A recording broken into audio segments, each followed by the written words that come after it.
guys, magluluto po ako ng bangus na may kamyas. Yan yung pang-asim ko. Yan. Tapos marami to guys kasi hinog na. Binigay lang to sa akin kahapon. Ayan.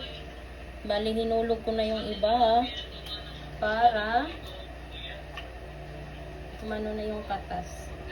Yan guys. Tapos sili. Siguro isa lang kasi ang anak ko hindi pwede sa sili. Yan. Lutong ano yan? Lutong Bisaya. Tsaka guys, pag kumulo na yan, ito na yung ilalagay ko. Bangos. 4 na piraso. Yan. Yan, yan, yan. Yan. Yan guys. Yan.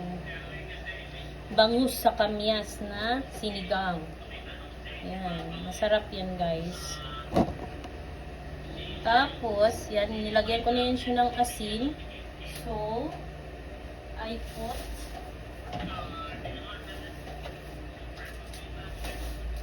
konting magic. Mamaya ko na ilahat pag kumulo na siya. Balikan po natin. Yan na guys, kumukulo na. Palambutin ko lang yan. Yung singkamas. Ay, singkamas. Yung pang-asim. Yan guys, durug-durugin ko lang yan. Tapos ibalik ko yan siya ulit pag nadurog na. Sarap guys kasi sobrang asim ito. Hindi mo na kailangan lagyan ng pang-paasim. Yung nor, hindi na. Ayan. Natural lang yung asim mo. Ayan guys, ulo ko siya ulit. Palambutin ko lang yun. Yan guys, ilagay ko na po yung bangos. Kasi durog na yung pang-paasim ko. Ayan. Bangus. Yan. 4 na piraso to. Isang ulo. Tapos yung gitna. Saka yan. Kasi yung ano, gusto ko to guys. So, bituka.